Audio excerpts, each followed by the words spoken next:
Herring may not be a sport fish known for its fighting ability, but it is worth knowing a little about how to catch them when the opportunity arises. They are targeted by hunters every year and are also an excellent bait, both fresh and frozen, for all manner of predatory fish. They are also delicious to eat and are the fish used to make smoked herring. They have been on the human diet since at least 3000 BC.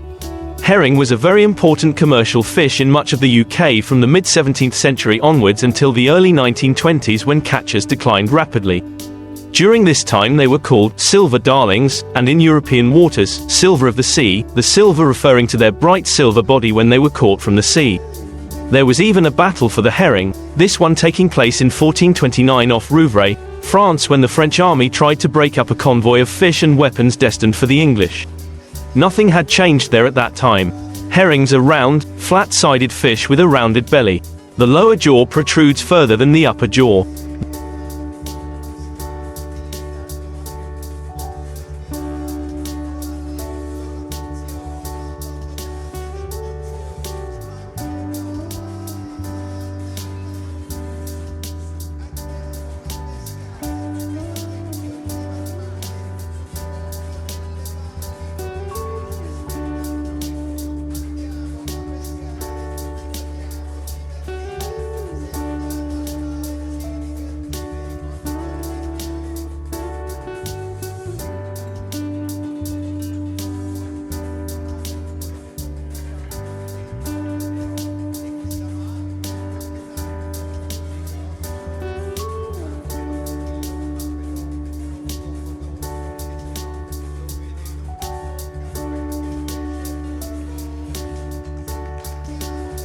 The gill covers are not ridged.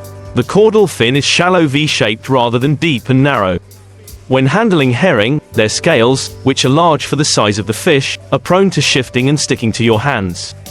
The two species most easily confused with herring are sprats and sardine. To identify herring from sardine, check the position of the dorsal fin in relation to the pelvic fin. In herring, the dorsal fin is clearly in front of the pelvic fins when a vertical line is drawn between the two fins. In sprats, the dorsal fin is slightly behind the pelvic fins. Both sprats have a distinct and visible notch in the middle of the upper lip, while herring does not.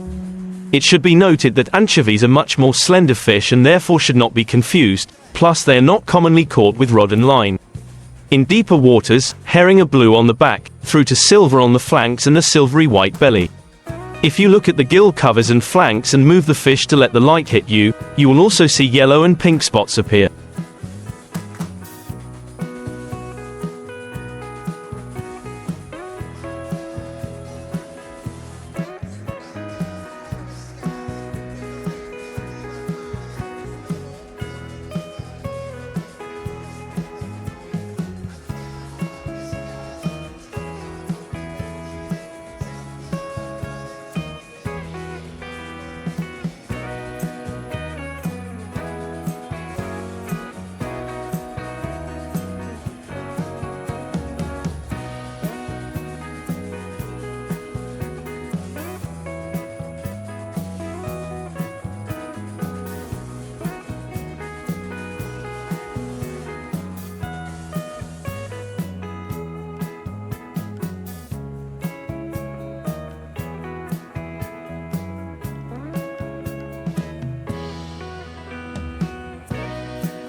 In terms of size, sprats have been recorded weighing up to 1.5 pounds, although this was more likely during the herring heyday before World War II.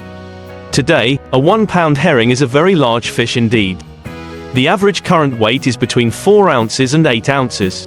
The herring range covers a narrow strip of the North Atlantic, including the northeast coast of the United States, Newfoundland and the east coast of Canada, the southern tip of Greenland, the southern half of Iceland and the entire Norwegian coast as far as Russian waters.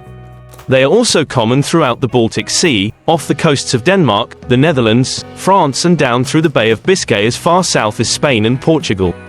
The herring is resident throughout the UK, as well as all around Ireland, with notable hotspots in the North Sea, the Irish Sea, off Cornwall and Devon, and across the south, west and north coasts of Ireland. The herring used to thrive off the coast of Wales and are now returning in large numbers, which is a welcome development. In terms of reproduction and spawning, the herring makes its own rules.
Different herring stocks across the UK spawn at different times, creating spring, summer, autumn and winter year classes.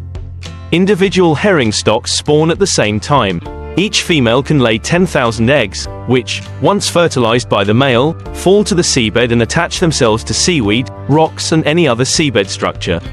Eggs can take over a month to hatch in spring and winter, but in summer and autumn when sea temperatures are higher, hatching can last as little as 10 days. Young herring have the advantage of having a small yolk sac to feed them during their vulnerable period until they reach a length of 10 to 15 millimeters.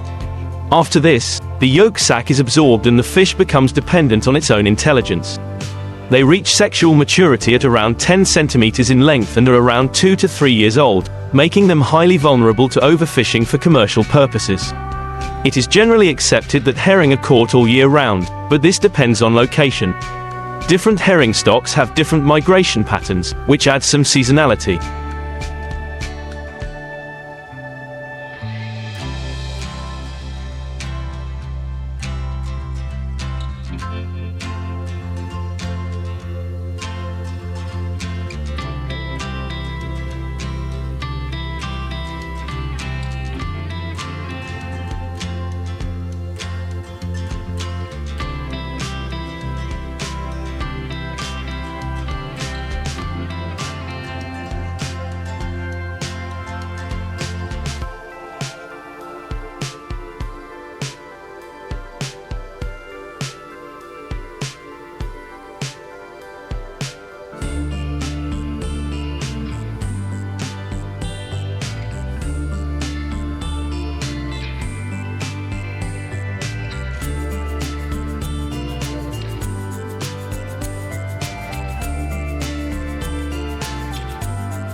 However, in most areas there is a spring migration from February to June and an autumn migration from September to December in many areas.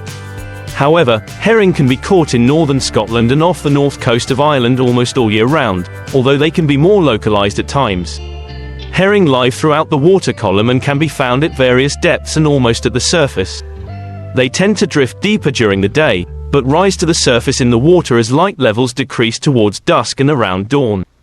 There is a natural increase in plankton as darkness falls, and this increase remains near the surface until light levels begin to rise as dawn breaks, when the plankton clouds return to the deeper depths.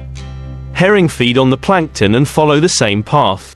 Schools of herring can be found on most seafloors, but herring seem to prefer the rocky seafloor closer to shore and tend to be at depths greater than 50 feet, but they can occasionally be caught in shallower water, especially at night.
Herring can be found at depths from 20 feet down to over 1,000 feet, but are most commonly found at depths of 50 feet to 300 feet.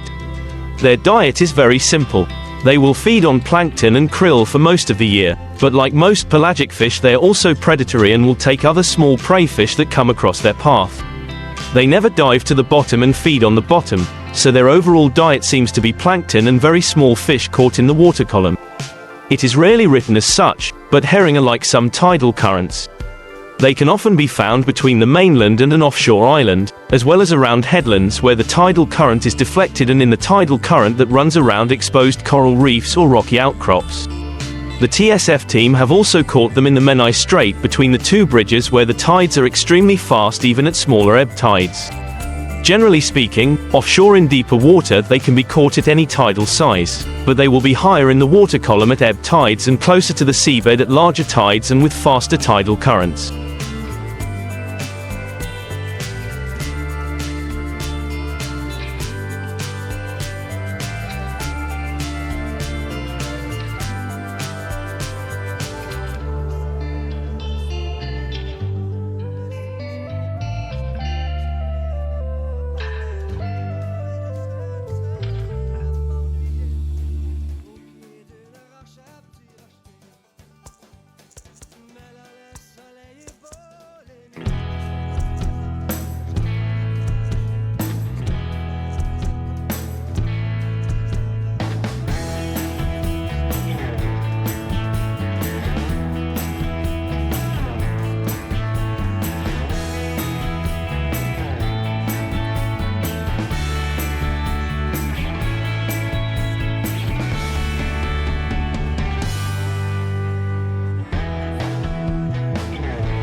To define this better, we recommend fishing near structures such as reefs and ridges at smaller ebb tides and fishing at larger spring tides when you are offshore on a generally fairly flat seabed.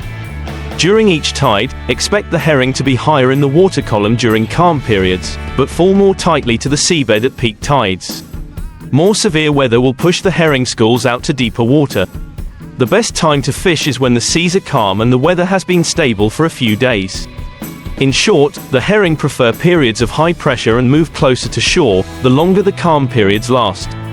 They also like clear seas, not silty seas disturbed by storms.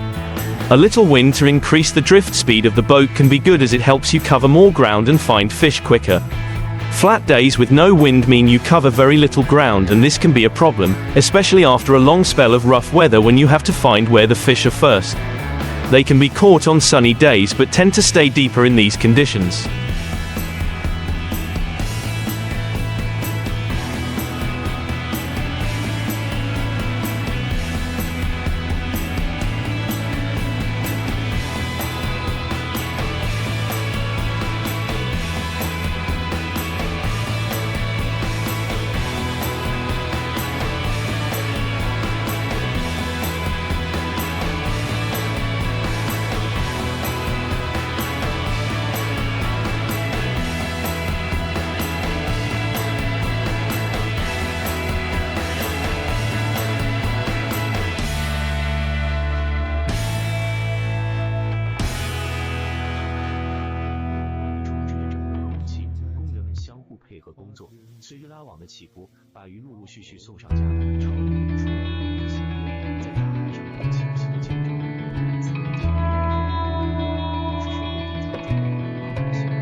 Better days are cloudy days when light levels drop, bringing both plankton and herring up the water column and making them more active. Herring also tend to swim against the tide, and when the tide is light they swim upwind. If you are just fishing for herring as bait, any 12 pounds, 20 pounds boat rod will do, but use a sturdy reel fitted with 30 pounds braid, as you may need to bring 4 or 5 hooked fish to the surface at a time, then pick them up by the feathers. If you want to enjoy a bit more sport with herring, it is better to drop down to a maximum of 3 feathers on a rig and use a lighter 6 pounds boat rod around 7 feet 6 inches to 8 feet long. Alternatively, a 2 ounces spinning rod works well when paired with a smaller 4000 gauge fixed reel fitted with 15 to 20 pounds braid. A good technique with a tipster rod when fishing for herring is to just let the rod tip naturally bounce slightly with the motion of the boat as it sinks in a light wave. This is a much better and more natural way of presenting small baitfish than moving the feathers vigorously up and down the rod tip 3 or 4 feet as you would with mackerel, which is not a natural motion for smaller baitfish. An easy mistake to make when choosing feathers for herring is to assume they feed like mackerel.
Not true. Herring prove to be much softer feeders as they bite the bait and tend to shake the tip of the rod when biting the feathers rather than going all out like mackerel.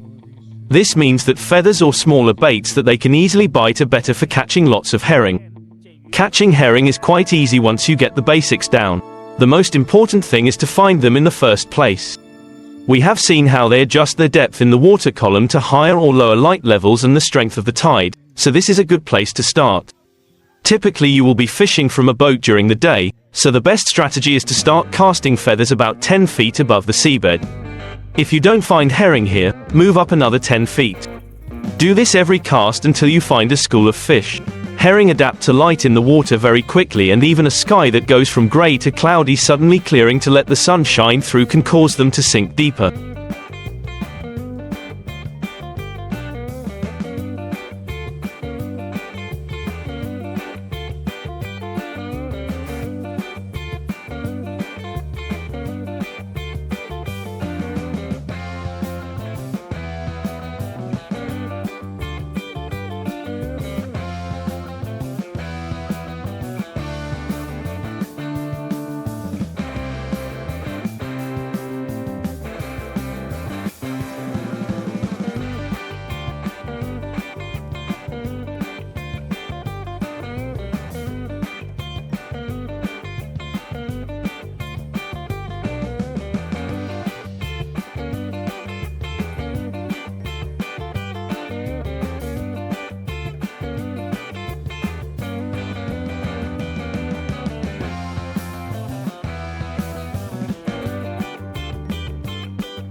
Likewise, lift the rod if the opposite happens and the sunny sky suddenly becomes cloudy. Lifting and dropping the rod tip 4 feet or more and at high speed is not the way to catch herring. Slow down the rod tip movement to no more than a few feet and lift and drop the rod tip more slowly. This slower presentation is much more successful at targeting herring. If you count down the seconds in your head to estimate the depth at which the herring are swimming, you can return to that depth after each cast to maximize your catch. Instead of using a small weight, if you have a small chrome jig that weighs about 4 ounces and is only about 3 inches long, use that instead of a lead weight. The flash of the jig will help attract the herring towards the feathers. When using Shakespeare mini shrimp with a Lumo body, charge the glow by leaving them in the sun, or better yet, use the flash on your camera or the beam from a UV torch. This is a much more effective way of charging and means the charge will last much longer and work better and brighter when you are fishing in deeper water.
Herring respond to the green glow in the water, so fishing with a green glow lead is also worth a try if you are looking to increase your catch or are just finding herring for the first time.